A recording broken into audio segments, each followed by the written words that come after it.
श्री स्वामी समर्थ. नमस्कार. प्रचंडे या यूट्यूब चॅनलवर मी तुमचं सर्वांचं परत एकदा स्वागत करतो. आज मी तुमच्यासमोर निरागस भक्ती काय असते हे मी प्रत्यक्षात पाहिलेली जी गोष्ट आहे, म्हणजे प्रत्यक्षात मी जे पाहिलं ते मी तुम्हाला सांगण्याचा प्रयत्न करतो. मी मुंबईला एका मठात जात असतो आणि नेहमीच जात असतो. त्या मठामध्ये असंच एकदा मी गेलो होतो आणि बाहेर मठाच्या उभा राहिलो, चपला काढल्या आणि आत जाणार होतो. पण थोडा वेळ मी थांबलो. इतक्यात मला कानावर श्री स्वामी समर्थ हा जप ऐकायला आला. कोणतरी जप म्हणते आणि बाहेरून कोणतरी जप म्हणत येते असं मी ऐकलं.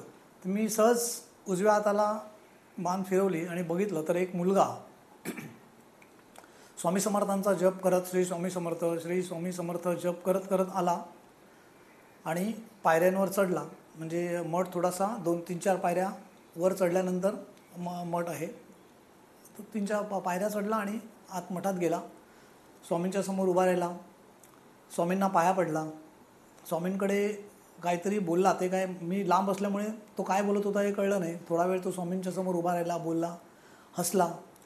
स्वामींना तिथे एक प्रदक्षिणा घातली, परत पाया पडला आणि हळूहळू बाहेर येत होता. सगळी लोकंही त्याला बघत होती आणि काही लोक त्याच्याकडे बोलतही होते. त्याला काही विचारतही होते. पण काही लोकांना तो उत्तर देत होता. कधी कधी उत्तर म्हणजे सहज असा काहीतरी बोलायचा आणि चालायचं. पण त्याला त्याचं काही देणं घेणं नव्हतं.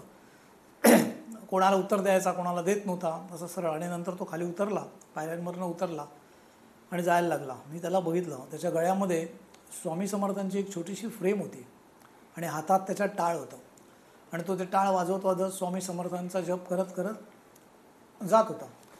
इतक्या समोरनं एक माझा मित्र आला आणि त्या मित्राकडे तिकडे त्या एरियामधलाच तो मित्र होता. त्याच्याकडे मी थोडा वेळ बोलत राहिलो. पण मित्राकडे मी बोलत होतो पण माझं लक्ष त्या मुलाकडे होतं. तो कुठे जातो, काय करतो हे माझं लक्ष होतं. पण माझा मित्र थोडा वेळ बोलत राहिला आणि नंतर माझा मित्र तो मठामध्ये गेला. मी त्या मुलाच्या मागे मागे गेलो बघण्यासाठी कुठे जातो. परंतु तेवढ्या वेळामध्ये तो कुठे गेला हे कळलंच नाही. मग मी परत आलो, मठात गेलो, स्वामींना पाया पडलो नेहमीप्रमाणे आणि निघालो. घरी गेलो. घरी गेल्यानंतर माझ्या मनामध्ये त्या मुलाचाच विचार चालू होता. परत दुसऱ्या दिवशी जेव्हा मी मठात गेलो त्याच वेळेला मी परत दुसऱ्या दिवशी मठात गेलो. पण मला तो मुलगा त्यावेळेला तिथे दिसला नाही. परत मी संध्याकाळी गेलो. मला त्या मुलाचीच आठवण येत होती. मग त्या मुलाबद्दलच माझ्या मनामध्ये विचार होत होता. परत संध्याकाळी गेलो दुसऱ्या दिवशी, तेव्हा पण तो काय मला दिसला नाही. तिसरा दिवस उठला. तिसऱ्या दिवशी मी स्वामींच्या मठात जाण्यापूर्वी स्वामींच्या मठापासून एक अर्धा किलोमीटरवर एक दत्ताचं देऊळ आहे. खूप जुनं देऊळ आहे आणि खूप छान सुंदर देऊळ आहे. लाकडी बांधकाम, जुनं देऊळ आहे. त्या देवळामध्ये खूप संत येऊन गेले आहेत. कलावती आई आले आहेत त्या देवळात. गुळवणी महाराज आले आहेत. रंगनाथ स्वामी महाराज आलेले आहेत. म्हणजे ज्यांनी दत्तभावांनी लिहिली ते रंगनाथ स्वामी महाराज, हे सगळे तिथे येऊन गेलेले आहेत. म्हणजे एवढं जुनं देऊळ आहे ते. आणि मी मला ते खूप आवडतं देऊळ. कोणी नसतं, दत्त देऊळ आहे. फक्त गुरुवारी काही लोक येतात, नाहीतर एरवी एकदम शांत आणि खूप छान वाटतं. मी तिथे गेलो, पाया पडलो आणि प्रदक्षिणा 1-2 प्रदक्षिणा घातल्या. मी नेहमी तिथे 11 प्रदक्षिणा घालतो. 2 प्रदक्षिणा घातल्या. इतक्यात माझ्या कानावर नेहमी म्हणजे तो आवाज आला, श्री स्वामी समर्थ, टाळचा आवाज आला. म्हटलं हा रे, हा ओळखीचा आवाज. परत मला ते लगेच चटकन समजलं की अरे तोच मुलगा तर नाही ना. म्हणून मी बघितलं तोच मुलगा दत्त मंदिरामध्ये येत होता. तो आला दत्त मंदिरामध्ये, आतमध्ये आला. दत्तगुरूंना पाया पडला. आजूबाजूला कोण आहे काय आहे त्याला काही देणं घेणं नव्हतं. पाया पडला. तिकडे पादुकांवर त्यांनी डोकं ठेवलं, प्रदक्षिणा घातली आणि मी त्याच्याकडे अगदी निरखून बघत होतो. प्रदक्षिणा घालताना एकदा त्याने माझ्याकडे बघितलं, पण बघितलं न बघितल्यासारखं, म्हणजे त्याला काही फरक पडला नाही. मी मात्र विचार केला की आज आपण याच्या मागोमाग जायचा, कुठे जातो काय करतो हे बघायचं. तो बाहेर आला आणि मग तो जसा जसा तो चालत होता तसा तसा मी त्याच्या मागे मागे जात होतो. देवळातनं बाहेर गेला. थोडं पुढे अंतरावर गेल्यानंतर तिकडे एक बांगडीवाला आहे. त्या बांगडीवाल्याच्या दुकानात तो थांबला. तो मी लांब होतो थोडासा. बांगडीवाला त्याच्याकडे बोलत होता, काहीतरी बोलला, हसला, तोही त्याच्याकडे काहीतरी 1-2 शब्द बोलला. थोडा वेळ तिथे थांबला आणि परत पुढे चालायला लागला. मी परत त्याच्या मागे मागे मागे मागे जातो आणि रस्त्यावरनं चालताना त्याचं भजन चालू होतं, म्हणजे टाळ वाजवणं, श्री स्वामी समर्थ, कधी कधी श्री गुरुदेव दत्त, स्वामी समर्थ, हे त्याचं चालूच असायचं. आणि आजूबाजूला काही फरक पडत नाही. इतक्यात त्याला जाताना एक बाई भेटली. त्या बाईने त्याला विचारलं, काय रे, कसा आहेस? तो थांबला. तिच्याकडे तो थोडा वेळ बोलला काहीतरी आणि मग निघून गेला. परत ती बाई निघून गेली. तो पुढे पुढे जात होता. मी त्याच्या मागोमाग गेलो. मग हा हळूहळू गेला आणि तो परत स्वामी समर्थांच्या मठात तिकडे नेहमी जातो तिथे आला. मी त्याच्या मागोमागे गेलो.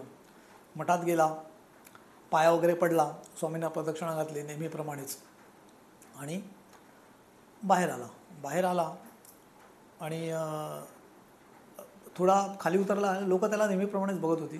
तिथे एक टेलर आहे त्या मठामध्ये. त्या टेलरने ना त्याची थोडीशी मस्करी केली. त्याच्याकडे त्यांनी बघितलं, हसल्यासारखं केलं, काहीतरी केलं आणि तो निघून गेला. तो काय बोलला टेलर काय, त्याचा काही फरक पडला नाही. तो पुढे निघून गेल्यानंतर मी त्याच्या मागे जाणार होतो, पण मला कुतूहल होतं की या टेलरला आपण विचारूया, त्याची माहिती विचारूया, म्हणून मी थांबलो. मग आता थांबल्यानंतर मी त्या टेलरला विचारलं की हा कोण आहे मुलगा, ह्याचं म्हणजे कोण, कुठे राहतो, काय, म्हणजे त्यात चौकशी केली. तेव्हा त्या टेलरने मला सांगितलं, हा इथेच राहतो, ह्याच एरियामध्ये आहे. त्यांनी बिल्डिंगचं नाव वगैरे पण मला सांगितलं. त्या मुलाचं नावही मला त्यांनी सांगितलं, आडनावही सांगितलं. आणि तो म्हणाला, असा मठामध्ये तो येत असतो नेहमी, आपल्या या एरियामध्ये तो फिरत असतो असं. तर मी म्हटलं अच्छा ठीक आहे असं म्हटलं आणि मी बाहेर जाऊन बघितलं तर तो कुठे काय दिसला नाही मला. मी घरी गेलो. घरी आल्यानंतर मी म्हणजे जाता मी विचार करत होतो की आपण स्वामींकडे म्हणजे देवळात जातो तेव्हा आपण हार, फुलं, पेढे म्हणजे काहीतरी स्वामींना घेऊन जातो आणि स्वामींना याची खरोखरच म्हणजे गरज असते का, किंवा असं माझ्या मनामध्ये विचार आला. पण लोक नेतात कारण त्यांच्या भावना असतात, लोकांचं प्रेम असतं आणि म्हणून स्वामींच्या पुढ्यात ठेवतात, घेऊन जातात स्वामींसाठी. पण हा मुलगा अशी निरागस भक्ती, म्हणजे हा त्या मुलाचाच विचार माझ्या डोक्यात येत होते आणि मनामध्ये विचार येत होता की आपण जी भक्ती करतो स्वामींची ती खरोखरच भक्ती आहे का, म्हणजे खूप विचार माझ्या डोक्यात चालू होते.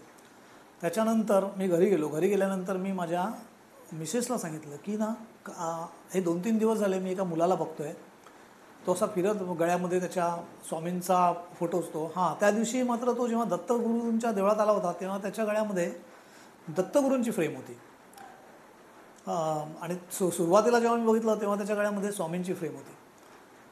मग मी माझ्या मिसेसला सांगितलं की असं असं मी बघतो म्हणून. ती म्हणाली माहीत नाही असेल कोणतरी. तेव्हा मी चर्चा केली आणि झालं, सोडून दिलं. दुसऱ्या दिवशी सकाळी पहाटे 6 वाजता माझ्या मिसेसला कोणतरी टाळ वाजवत खालून चाललं आहे आणि श्री स्वामी समर्थांचं नाव घेत भजन करत चाललं आहे हे तिने ऐकलं. तर तिने खिडकीतनं बघितलं तर तिला तो मुलगा दिसला. तिने मला लगेच सांगितलं, हा बघा हा चालला आहे, हा तोच मुलगा असावा बहुतेक. म्हणून मी वरून बघितलं तर तो तोच होता. मी परत उतरलो खाली, पटकन उतरलो खाली आणि त्याच्या मागे गेलो. म्हटलं बघूया काय करतो आज, काय करतो म्हणून. सकाळी 6-6:30 वाजले होते. मुलगा हळूहळू चालत स्वामींच्या मठात आला. स्वामींच्या मठात आला, स्वामींना पाया वगैरे पडला आणि स्वामींकडे नेहमीप्रमाणे काहीतरी बोलत होता. प्रदक्षिणा घातली. थोडा वेळ इथे तिकडे आजूबाजूचे ज्या देवांच्या फ्रेम्स होत्या तिकडे बघितलं.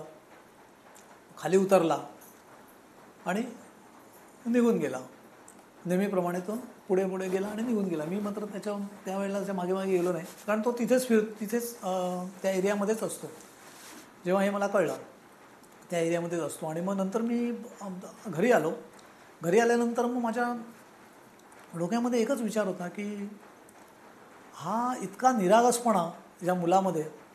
हां, आणि मी तुम्हाला सांगायला विसरलो, ज्यावेळेस तो दत्त मंदिरातनं बाहेर आला सुरुवातीला, मला जेव्हा तिसऱ्या वेळेला जेव्हा तो भेटला दत्त मंदिरातनं, मी तेव्हा विचार केला होता की आज आपण याची शूटिंग काढूया, व्हिडिओ शूट करूया म्हणून मी त्याची व्हिडिओ शूटिंगही काढली. पण मी ही व्हिडिओ शूटिंग तुम्हाला दाखवणार नाही आहे, कारण का ते ज्या एरियामध्ये तो राहतो इथे कोणी जर बघितलं तर मग उगाचच लोक त्याच्या आईवडिलांना वगैरे त्रास होण्याची शक्यता आहे असं. हां, आणि एकदा असं झालं की परत मी मध्ये ते सांगायला विसरलो होतो. एकदा असं झालं की मी दुपारी त्या दिवशी दुपारी मला आहे ना मठात जायला थोडा उशीर झाला, म्हणजे जवळजवळ मठ बंद होण्याच्या ह्याच्यामुळे म्हणजे 12 वाजायला आले होते. आणि मी गेलो तेव्हा त्याचे वडील तिकडे आले होते त्या मुलाला, अरे चल जेवायला चल म्हणून त्याचे वडील त्याला घेऊन जात होते. पण तो हट्टाने जातच नव्हता, तो तिथे बसून त्याचं ते चालू होतं भजन. आणि तर वडील त्याला म्हणाले, ओरडले, लवकर ये घरी, मी जातो आहे, थोड्या वेळाने घरी ये. तर मग हो म्हणाला तो. त्याचे वडील निघून गेले. त्याच्यानंतर तोही गेला असेल, मीही गेलो. म्हणजे हे सुद्धा मी त्या दिवशी बघितलं होतं. आणि मग आता या मुलाचा विचार माझ्या मनामध्ये घोळतच होता. म्हटलं इतका निरागसपणा आपल्यामध्ये, ही अशी भक्ती येईल का? म्हणजे अशी निरागस भक्ती आपल्यामध्ये म्हणजे असायला हवी, का होत नाही आपली अशी भक्ती? आणि नंतर मी तुम्हाला इतकी निरागस भक्ती तुम्हाला सांगण्याचं तात्पर्य काय की हा मुलगा एक स्पेशल चाइल्ड आहे, एक विशेष मुलगा. आपण म्हणतो ना विशेष मुलगा, तसा तो मुलगा होता.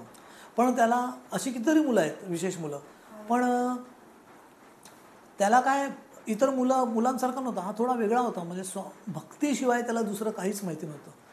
सकाळी उठल्यापासून ते संध्याकाळपर्यंत, रात्रीपर्यंत तो हेच करत, म्हणजे स्वामींचं नावच घेत होता. 24 तास स्वामींचं नाव हे त्याचं चालू असायचं नेहमी. माझ्या मनामध्ये असा विचार आला की म्हणजे शेवटी असा निरागसपणा, अशी निरागस भक्ती आपल्यामध्येही यायला हवी असं मला म्हणजे खूप वाटते. पण ते जमत नाही. तशी भक्ती आपल्याकडे जमत नाही. आपण माळ जपतो, माळ जपायला घेतली का आपण 108 वेळा, आपण किती वेळा त्या माळीवर आपलं कॉन्सन्ट्रेशन नसतं. मग स्वामींकडे आपण एकच प्रार्थना करूया की आम्हालाही अशी भक्ती, म्हणजे आमच्यामध्येही अशी प्रेरणा येऊ तुमच्या कृपेने, अशी आपण प्रार्थना करूया स्वामींकडे. आणि हा म्हणजे हे मी तुम्हाला जे काही सांगितलं हे प्रत्यक्षात घडलेली गोष्ट आहे. म्हणजे मी असंच तुम्हाला काल्पनिक वगैरे सांगत नाही, हे प्रत्यक्षात मी बघितलेलं आहे म्हणून मी तुम्हाला सांगतो. म्हणजे मी तुमच्यासमोर मला म्हणजे सांगावंसं वाटलं मला तुम्हाला, म्हणून मी हा व्हिडिओ तुमच्यासाठी बनवला. आणि परत एकदा सांगतो की ह्या एरियाचं मी नाव सांगितलं नाही आणि मठाचंही नाव सांगितलं नाही. त्याचं कारण एकच आहे की हा मुलगा एक स्पेशल चाइल्ड आहे. आणि हे जर सांगितलं तर म्हणजे लोक कसे उत्सुक असतात, मग जाणार, मग त्याची व्हिडिओ शूटिंग घेणार, त्याला विचारणार वगैरे, त्रास होऊ शकतो. म्हणून मी हे सांगत नाही आहे.